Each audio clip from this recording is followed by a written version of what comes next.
Umat Islam, kita juga bersyukur kepada Allah Subhanahu wa taala atas nikmat sehat dan nikmat sempat sehingga pada hari ini di tempat yang mulia ini, di salah satu rumah Allah Subhanahu wa taala, kita berkumpul kembali ya, dalam rangka menuntut ilmu.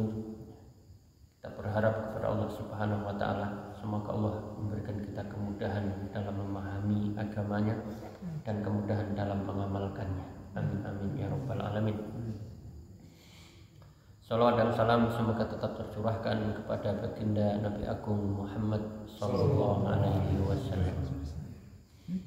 Semoga salawat ini juga bersambung kepada keluarga, kepada kerabat, kepada para sahabat tabi'in, tabi'ut tabi'in, dan seluruh umatnya yang senantiasa istiqomah di atas sunnah-sunnahnya. Kita memohon kepada Allah Subhanahu wa taala semoga kita mendapatkan syafaatnya di hari pembalasan nanti. Amin amin ya rabbal alamin. Bapak Ibu rahmani wa rahimakumullah, sesuai dengan yang sudah kita sepakati, yang pada pertemuan kali ini kita tidak membahas Riyadhus Shalihin, hadis-hadis dari kitab Riyadhus Shalihin, tapi kita membahas fikih ya. Dan alhamdulillah ada kitab Matan Al-Ghoyah wa Taqrib, atau dikenal dengan Matan Abu Syuja. Ini buku yang sangat simpel, kecil, berapa halaman? 71, lengkap membahas tentang fikih. Dan murah sekali harganya, 7.000. Alhamdulillah ya. Sak mangkok mie ayam. Tapi isinya lengkap semua fikih dibahas ya. Nah, ini yang ke depan yang akan kita bahas ya.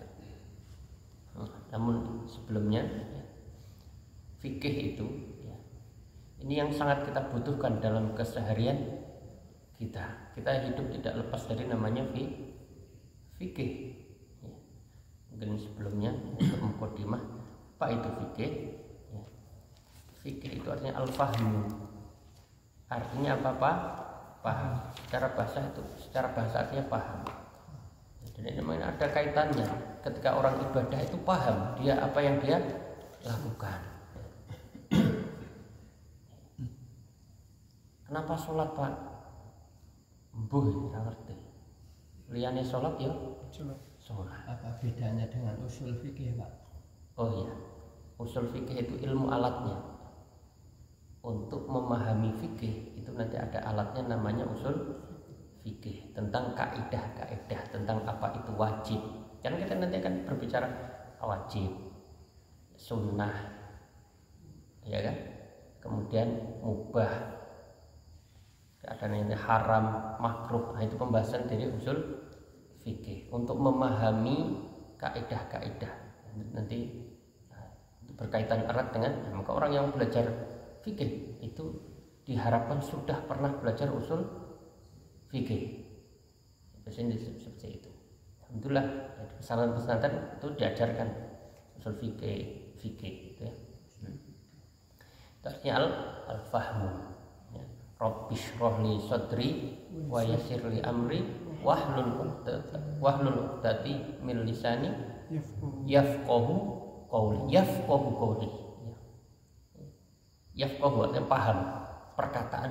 Doa siapa? Nabi Musa ya, ketika mau menghadapi Fir'aun ini paham apa yang dia ucapkan ya.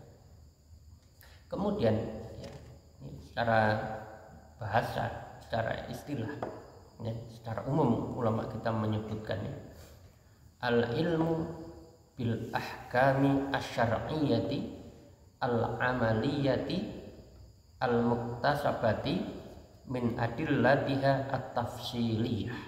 Ini makna secara istilah. Ilmu yang mengkaji hukum-hukum syariat. Ya. Hukum-hukum syariat. Ya. Artinya apa? Syariat ya, bukan ilmu yang lain. Ilmu syariat itu apa? Ilmu yang berlandaskan dalil, ya. Bersumber dari apa? Al-Quran. Sumbernya apa? Al-Hadis. Nah, itulah agama kita dibangun di atas ilmu itu. Nah, kenapa kita sholat? Diperintahkan di dalam Al-Quran. Wa aqimus sholat. Ada sekitar 30 perintah untuk sholat itu. Itu menunjukkan apa? Penting. Ada landasannya kita berbuat itu. Kita wudhu, ada landasannya. Kemudian nanti hadis itu menjelaskan bagaimana tata cara sholat. Ilmu apa? Syar'i. Yang kita pelajari itu syar'i, ya. Bukan ilmu pelek, ya.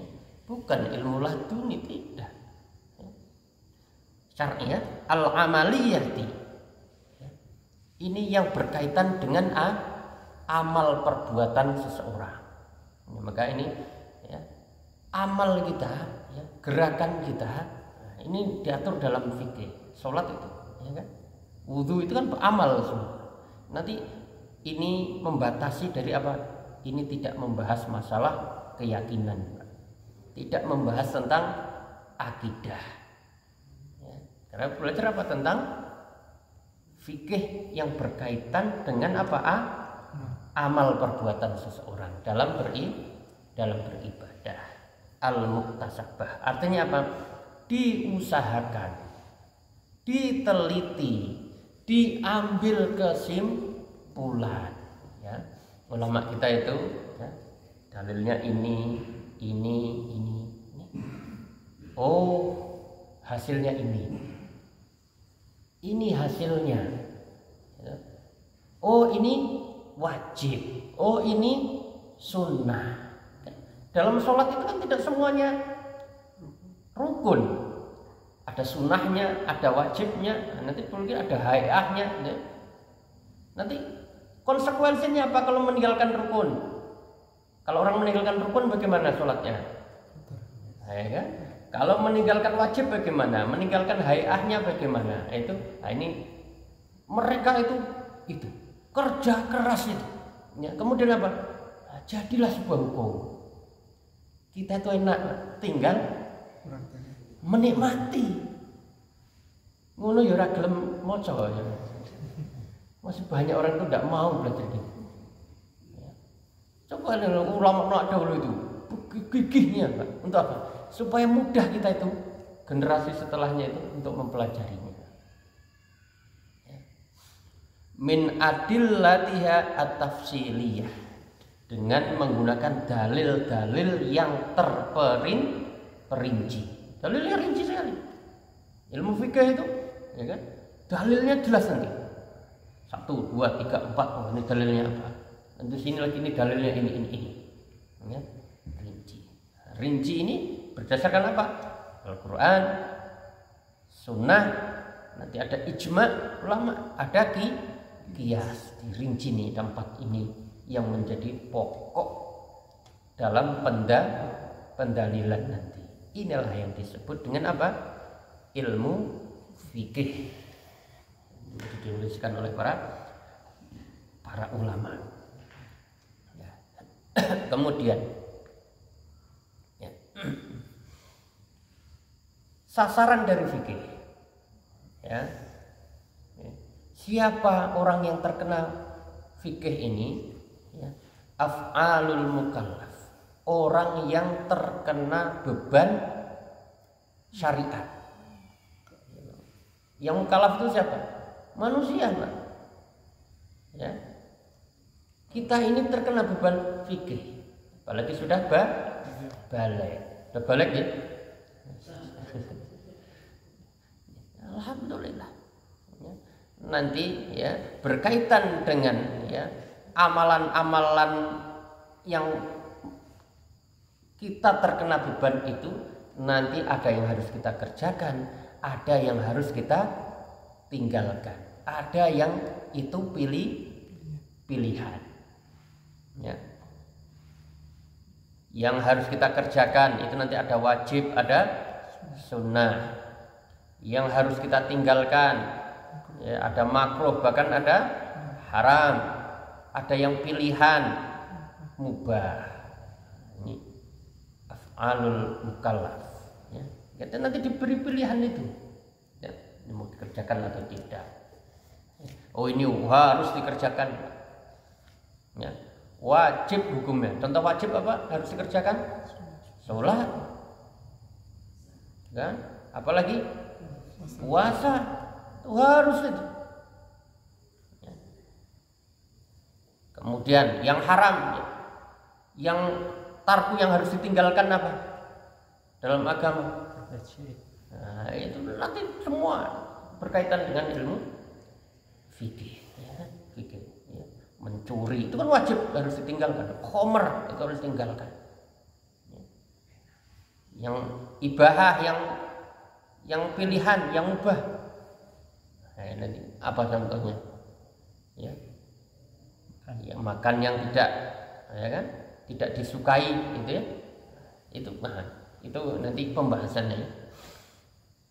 Kemudian ya, pembahasan ilmu fikih ini secara umum itu nanti ada, ya, ini pengelompokannya ya, dalam fikih itu ada ibadah, ada muamalah, ya, ada fikih ibadah, fikih muamalah, fikih usrah, fikih keluarga, dan fikih jinayat, tentang apa? Hukum pidana, ya. Fikih itu pembahasannya dikelompokkan menjadi 4 ini. Ibadah, masuk ibadah ini nanti tentang apa? Ini awal yang akan kita pelajari, Toharo. Rata-rata ulama kita ketika menyebutkan ilmu fikih itu dimulai dari toharo, tentang bersuci, ya. Itu dimulai dari apa? Dari pengenalan air, najis, gitu ya. Wudhunya apa orang ngerti najis? Sholatnya khusyuk Pak, tapi orang ngerti najis, pripun? Ternyata yang digunakan airnya tidak memenuhi syarat. Oke, ini rinci ulama kita tuh mendetail sekali. Ya, ada orang tuh belajar seperti itu bosan Pak. Wah, suwe banget. Tapi itulah, memang harus urut belajar fikih. Ya, tapi orang kan belajarnya seneng-seneng yang tematik tuh, yang kekinian gitu. Yang seperti ini jarang orang mau membahasnya. Awas sebedino sholat, ayo. Insya Allah sah. Kadang belum tentu. Ya, ini bukan dibahas. Toharoh, sholat, zakat, puasa, haji, umroh, dan jihad. Ini pembahasan masalah ibadah. Kemudian nanti ada pembahasan fikih muamalah. Ya, ini ibadah ya apa? Golek duit. Muamalah itu tentang kitabul buyuk, ya, tentang jual beli, ya. Yang jual beli, usahanya itu halal atau tidak, usahanya itu ada mengandung horor atau tidak, ya. Horor itu yang merugikan, ya. Kalau untung besar, kalau rugi besar, ya. Ketidakpastian, ya kan? Ini nanti masalah muamalah, pinjam meminjam itu, ya. Kemudian ada fikih usroh, fikih keluarga, ya, tentang milih calon, ta'aruf, nikah, walimah, ya, anak, ya, bahkan berpisah pun akan dibahas, ya. Masalah talak itu bagaimana, ya. Orang tidak asal cerai saja, ya, ada caranya. Ini fikih bahasanya.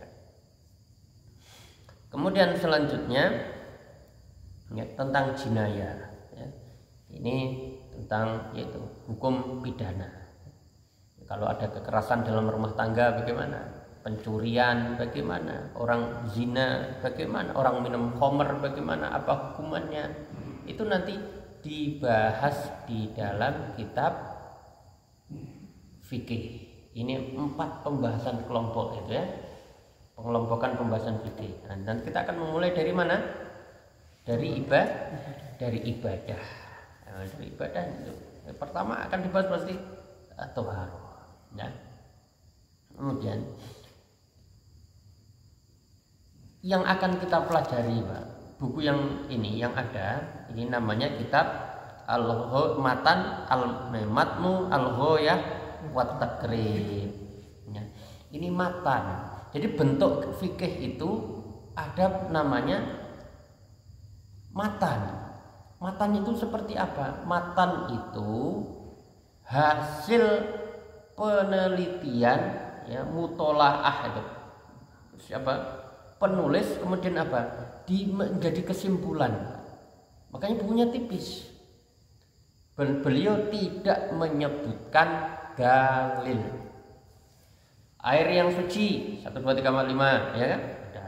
Air najis 1 2 3 4 5, ya kan? Syarat sholat 1 2 3, rukun sholat 1 2 3, sebutkan itu 1 2, udah gitu aja. Beliau tanpa menyebutkan dalil. Karena apa? Matan. Ya, kenapa beliau membuat seperti ini? Ini untuk memudahkan para penuntut ilmu pemula. Ya, pemula sudah cari yang gampang. Ra usah sing abot.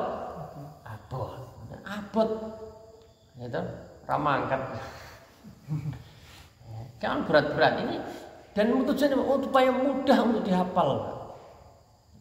Maka para santri awal masuk, nah ini paling cocok. Ya, baru kelas-kelas pemula itu. Kita sudah pernah belajar fikih belum, Pak? Nah, kalau belum, nah ini cocok untuk pemula. Ya, dulu SD ya. Ini makanya matan. Nanti ada ya matan juga, tapi hanya dalil-dalil saja. Kayak Bulughul Maram gitu kan. Itu hanya dalil tanpa keterangan. Ya, Umdatul Ahkam. Itu kan hanya hadis-hadis tentang masalah hukum, ya, ibadah. Ya, persis itu pembahasan fikih. Ya.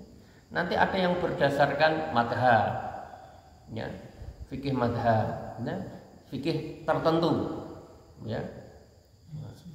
Ya. Kalau al-wajis itu, ya, kalau itu sudah berdasarkan dalil juga. Al-um itu khusus itu fikihnya Syafi'i. Ya. Nanti ada juga.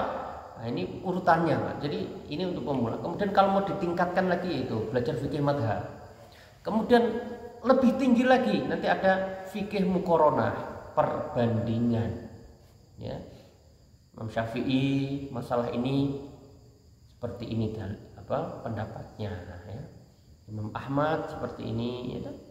Imam Malik seperti ini, ya. Abu Hanifah seperti ini.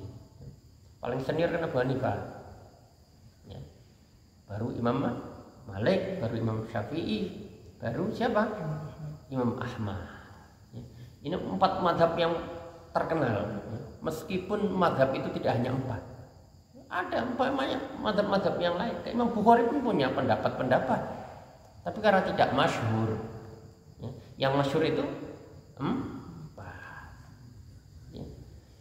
Nah, ini ya contoh fikih berdasarkan matan. Dan buku ini insya Allah sangat masyhur di Indonesia, karena mazhab mayoritas Indonesia apa? Asy-Syafi'i. Ya, makanya ini banyak menjadi pilihan. Dan alhamdulillah buku ini sudah banyak disyarah, ya, diberi penjelasan-penjelasan, Pak ulama, karena ini kan isinya ringkas, ya, 1, 2, nanti diberi penjelasan apa maksudnya, gitu ya. Nih contoh di sini sebutkan ya, Kifayatul Akhyar, itu tebal itu, ya, tipis gini halaman itu mungkin bisa sampai 800 halaman. Ya. Itu Imam Taqiyuddin, ya, bin Muhammad Al-Husaini yang memberikan penjelasan kitab ini. Jadi tipis ini, jadi setebal ini. Ya, kemudian ada namanya kitab Al-Iqna, ya, Imam Al-Khatib Asy-Syarbini, ya. Al-Iqna, ya, karya Al-Khatib Asy-Syarbini, ya. Kemudian ini yang banyak itu, ya, Fathul Qorib Abu Abdillah Muhammad bin Qasim. Ini menjelaskan tentang matan ini, ya. Dijelaskan apa maksudnya. Kemudian ada lagi At-Tahdzib fi Adillati min Matanil Ghayah wa Takrib. Ini isinya menjelaskan tentang dalilnya, Pak. Jadi ya, ini Abu Syuja itu menyebutkan ya, rukun sholat 1, 2, 3. Dalilnya apa? Nah ini ya, Mustafa Dib Al-Bugha ini menjelaskan ya. Beliau berpendapat seperti ini, dalilnya ini. Beliau hanya menyebutkan dalil saja. Itu apa namanya? Kitabnya At-Tahdhib fi Adillati Matnil Ghayati wat Takrib. Ini biar lebih yakin orang itu ya, beliau menyebutkan ini, karena kan tidak ada dalilnya. Nah, maka beliau ini Mustafa Dib ini menyebutkan dasar-dasarnya. Kenapa ini? Dalilnya ternyata ada ini. Ya. Kemarin saya habis ternyata mau beli buku yang ini, yang ada dalilnya ini, habis kosong. Kemarin ada ya? Ada di Jakarta, di Jogja bisa cari habis ya. Nah, kemudian ya, buku ini ditulis oleh siapa? Qadhi Abi Syuja Ahmad bin ya, Qadhi. Qadhi itu artinya apa? Hakim. Beliau pernah menjadi hakim ya, pada dinasti Saljuk kalau tidak salah. Ya. Namanya ya, Abu Syuja Ahmad bin Al-Husaini Al-Asfihani. Ahmad bin Husain Al-Isfihani. Ya. Isfihani ini nama tempat. Ya. Wilayah sekarang Isfahani itu masuk wilayah Iran. Ini kota terbesar ketiga kalau saya di Iran gitu ya. Nah, ini beliau ya, ini tentang riwayat beliau ini banyak berbeda pendapat. Ya. Beliau lahir di Basrah pada tahun 433 Hijriah. 433 Hijriah. Bertepatan dengan 1042 Masehi. 1042 ya. Beliau itu belajar fikih Syafi'i di Basrah selama disebutkan 40 tahun. Masya Allah. Beliau khusus mempelajari fikih dari mazhab Syafi'i berapa? 40 tahun. Maka beliau Syafi'i. Ya, ini kita belum kenalan dengan Imam Syafi'i. Ini lama sekali beliau belajar, 40 tahun khusus mempelajari ini. Ya. Kemudian ya, beliau di akhir hayat beliau abdikan untuk apa? Di Masjid Nabawi. Di akhir hayat beliau, di masa pensiun beliau, sekarang bahasanya, di akhir hayat beliau ya, beliau itu ya, kita apa? Jadi marbot kan? Selain marbot itu apa ya? Berkhidmat itu ya. Marbot, ya, di Masjid Nabawi beliau bukakan pintu, menyalakan lampu-lampu masjid itu Pak. Menyiapkan orang untuk sholat itu. Di akhir hayat beliau itu mengabdikan diri di masjid.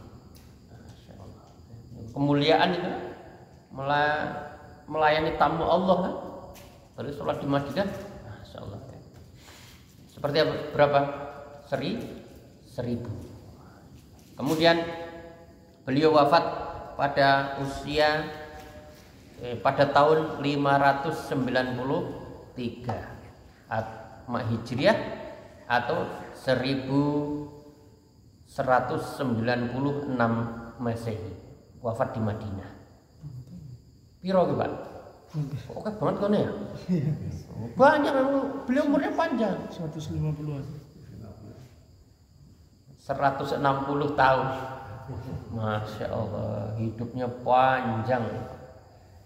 Ya. Orang yang baik itu apa? Mantola umruhu wa hasuna orang yang panjang umurnya, baik amalnya. Masya Allah. Itu orang yang terbaik. Dawa umure elek. Nyebai uripe. Ramah di mati. Sing apik-apik malah itu. Mas itu karunia betul. Orang yang paling baik itu panjang umurnya, baik amalnya. Padahal umur umatku itu berapa kata Rasul? 60-an. Beliau sampai 100. Unjul ke banget. Kayak apa? Maka ya, saya pernah baca salah satu cerita itu. Kenapa ya beliau itu sampai sekuat itu? Kenapa? Ketika muda beliau gunakan anggota badannya untuk kebaikan. Maka ketika tua Allah jaga fisiknya. Masya Allah. Oke. Allah balas yang setimpal kan? Tidak saya gunakan badan ini untuk bermaksiat, kata beliau. Masya Allah. Maka ketika tua fisiknya masih kuat, umur 160 tahun. Ini singkat ya, tentang beliau. Kemudian kita masuk Bismillahirrahmanirrahim. Ini mukadimah ya. Beliau memulai dengan apa? Bismillah, tabarrukan, mengharap berkah. Maka semua hal kita mulai dengan Bismillah. Kullu amrin dibalin lam yubda bi Bismillah fahuwa abtar. Dalam riwayat akto. Ya, setiap perkara yang baik tidak dimulai dengan Bismillah maka akan terputus atau sia-sia. Ya, meskipun ini hadisnya dhaif. Ya. Ulama kita mengatakan ini hadisnya dhaif, memiliki makna yang benar. Ya, termasuk Aisyur Tafasir juga menyebutkan ini. Ya, perkara apapun kita mulai dengan Bismillah, ya, dengan menyebut nama Allah. Ya. Ar-Rahman, Ar-Rahim. Dan perkara banyak hal kita kan Bismillah. Bismillah. Nah, kalau tidak tahu doanya Bismillah. Doa pakai baju apa? Bismillah. Rapal deh. Bismillah baik. Doa bercermin. Bismillah. Ya, paling ambil Bismillah ya sudah inilah karena enggak hafal tuh. Kemudian beliau mengucapkan alhamdulillahirabbil alamin, memuji Allah. Ya, alhamdulillah as-sana'u al-jamil itu hanya Allah. Milik Allah ya. Pujian yang terindah yang terbaik itu hanya milik Allah dan memang Allah lah yang layak untuk dipuji. Ini juga punya artian bahwa kita ini hina, kita tidak layak dipuji. Ya. Maka kalau memuji manusia jangan berlebihan. Biasa wae lah.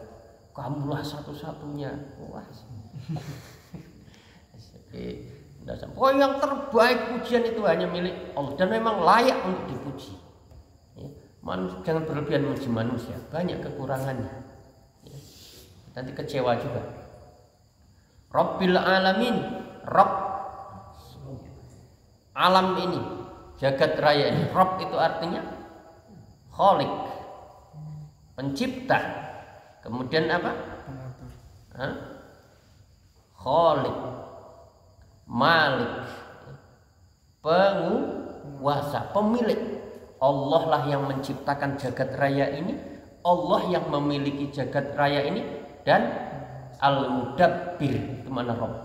Allah lah yang mengatur seluruh jagat raya ini.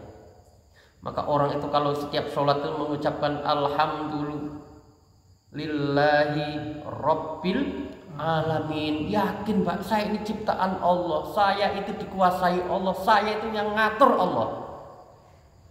Orang itu tunduk sama Allah. Padahal orang ngerti mau apa. Nah, ini kan diulang berkali-kali. Al-Fatihah itu kan cara Allah mengenalkan siapa dirinya itu, sifat-sifatnya kan Ar-Rahman, Ar-Rahim. Ya. beliau penguasa, beliau pemilik. Kita ini semua milik Allah. Kalau kita yakin sekali dalam hati kita ketika sholat, ya Allah, hidup itu tenang sekali. Kita milik Allah. Kita pun harus ikut aturan Allah. Alhamdulillahirabbil alamin. Ini semuanya milik Allah. Loh, kamu hidup di dunia ini milik Allah kok. Angel diatur. Tidak mau ikut aturan Allah. Mau ikut aturan siapa? Ini makna dalam sekali, alhamdulillahirabbil alamin. Ini diucapkan setiap sholat. Bahkan di luar sholat pun diucapkan. Masya Allah. Wa sallallahu ala sayyidina Muhammadin. Ya. Dan beliau bersolawat. Memulai tulisan ini dengan bersolawat kepada Nabi ya, Muhammad sallallahu alaihi wasallam. Ya. Berharap mendapatkan syafaatnya ya. An-nabiyyi wa alihi at-tahirin ya. Muhammad sebagai seorang nabi ya, dan semoga salawat ini juga untuk keluarganya at-tahirin yang suci ya, dari segala tuduhan. Dan untuk bilang karena ada yang menuduh tidak baik pada keluarga nabi. Sampai sekarang kan ada yang menuduh keluarga nabi tidak baik kan. Orang-orang Syiah itu naudzubillah menuduh Aisyah ya, yang tidak layak. Naudzubillah. Nah, itulah ibu kita ya, ummahatul mukminin ya. Istri-istri Nabi semuanya itu adalah ibu kita. Keluarga Nabi ya, para ibu itu adalah ibu kita. Udah kenal belum ibu-ibu kita? Mosok ibune dhewe ora ngerti kan aib. Ya paling ndak pernah dengar alhamdulillah nate mirengke ya. Wa sahabatihi ajmain dan seluruh sahabat-sahabatnya yang ajmain semuanya ya. Semoga salat ini juga sampai kepada para sahabat. Qala al-qadhi Abu Syuja, berkata Hakim Abu Syuja ya, Ahmad bin Husain bin Ahmad al-Asfihani rahimahullahu ta'ala, semoga Allah merahmatinya. Artinya beliau sudah rahimahullah ya. Sa'alani ba'dul asdiqai ya, meminta ya, ba'dul asdiqa ya, sebagian sahabat-sahabatku ya. Beliau punya ya, ini ada mengatakan asdiqo ini murid-murid, ada yang mengatakan siapa? Kawan-kawan. Dan ini ya, hafizahumullah, semoga Allah menjaga mereka. Siapa mereka itu? Orang yang meminta ya. Hafizahumullah ta'ala an a'mala mukhtasaron fil fiqh, supaya aku menulis ringkas kitab fikih. Jadi beliau itu diminta, ahli betul beliau itu dalam ilmu fikih, apalagi tentang Syafi'i. Berdasar banyak pengetahuan beliau, tapi di sini apa? Mukhtasaron, ringkas. Buat yang ringkas ya.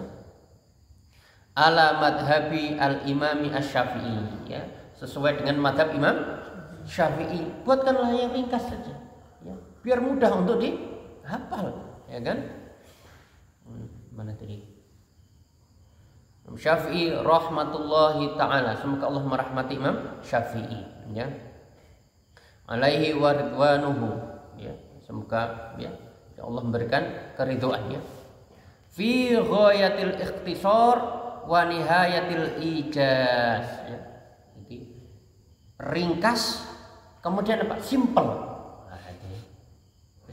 Ringkas, simple, mudah untuk dihafal ya.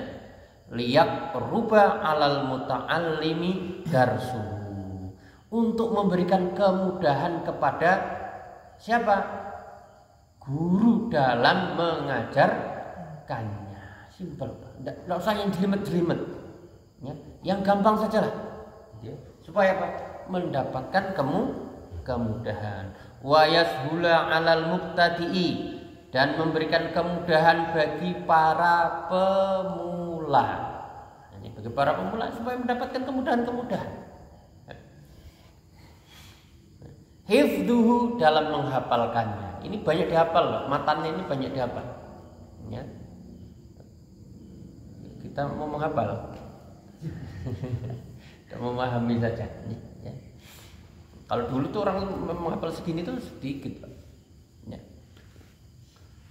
Wa an uksira fihi minat taksimat, dan kemudian apa?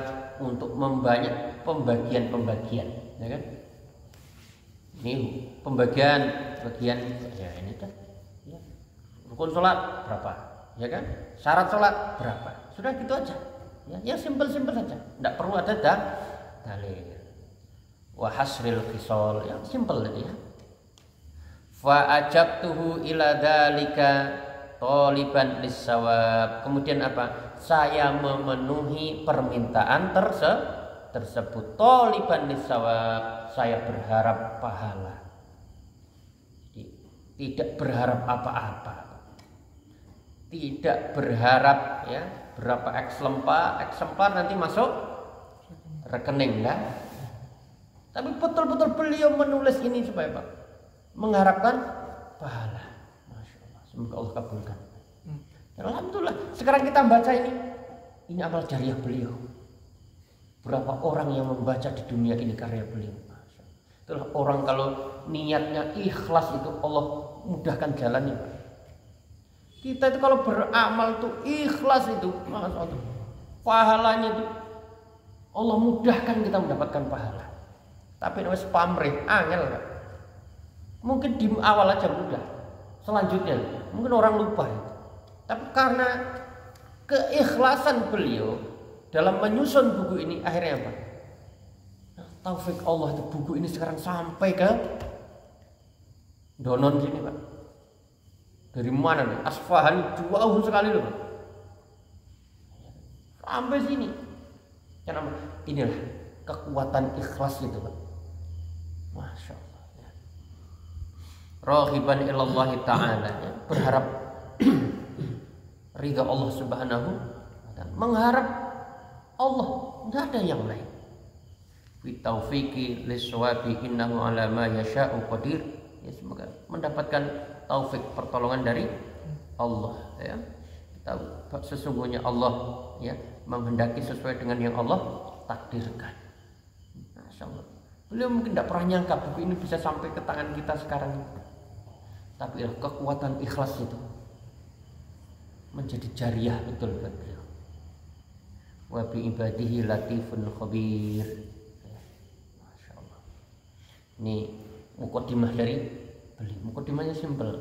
Orang sekarang mukadimahnya panjang kan ya. Dulu ya termasuk simpel karena ada juga yang panjang. Nah, kita masuk. Bisa jam Belum bersama. Oh, nggih. Menawi menghukumi utawi kados dene merokok niku hukumipun menurut saking pundi kados-kados nek kiai sing merokok niku membolehkan sing tidak merokok tidak membolehkan. Itu diambil kesimpulannya dari mana? Bagaimana? Ya. Bismillah wassalatu wassalamu ala rasul. Ini sepertinya membahas kitab Thaharah belum sekarang ya. Tanya jawab dulu. Oh iya ya. Di Al-Quran itu dan hadis tidak ada nas secara jelas rokok haram, itu rano. Ya, ar-rokok ora ono.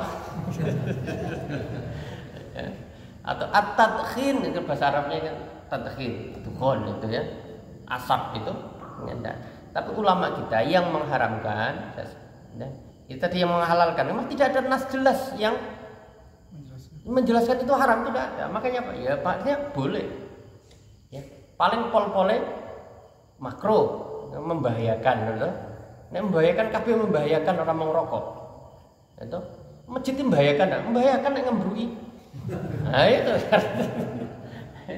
Nah, itu. Kemudian yang mengharamkan itu berdasarkan Al-Quran juga, berdasarkan hadis juga, ya kan? Jadi tidak ada dalilnya, cuma tidak tidak gamblang gitu ya. Contoh, wala tulqu bi aidikum ilat tahlukah. Jangan kamu mencederai dirimu sendiri, membawa dirimu kepada kehancuran.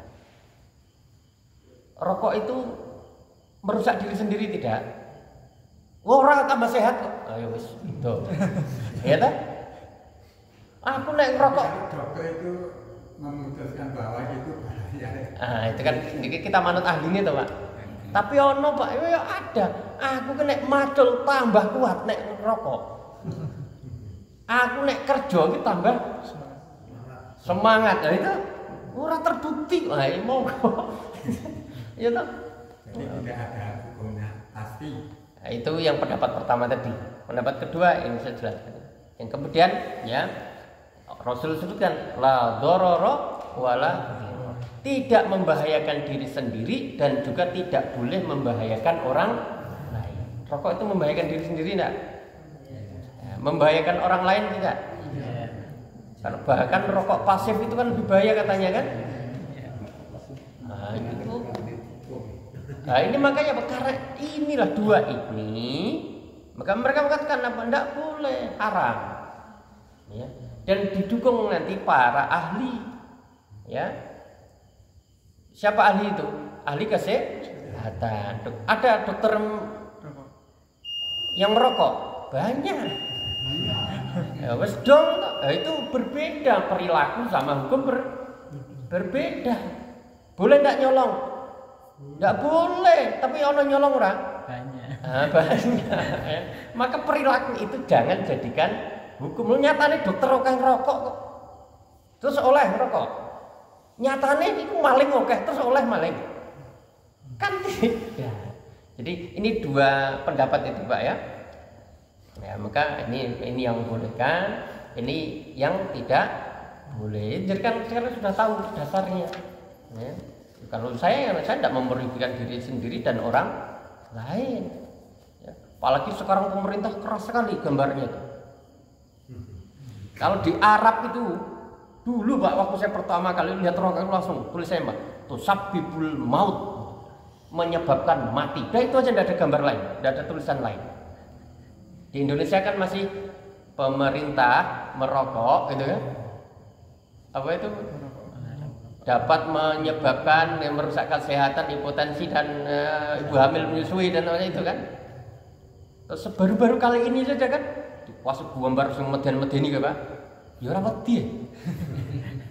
Gambar. Artinya ya kita menjaga karena jasad ini ada haknya untuk dijaga. Jasad ini amanah Pak dari Allah. Ya. Maka ya jangan disakiti ya. Maka ya berilah yang bergizi ya, berilah yang baik-baik ya, olahraga itu. Kalau jangan disakiti. Seperti itu Pak. Wallahu a'lam.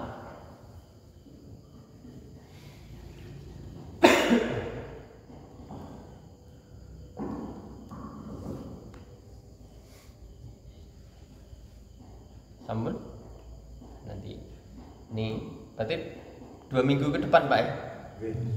Nanti tolong diingatkan ya, saya lali ya. Alhamdulillah, mari kita tutup dengan doa kafaratul majlis. Subhanakallahumma bihamdika asyhadu an la ilaha illa anta astaghfiruka wa atubu ilaik. Wa sallallahu wa salli ala Muhammad. Wassalamualaikum warahmatullahi wabarakatuh.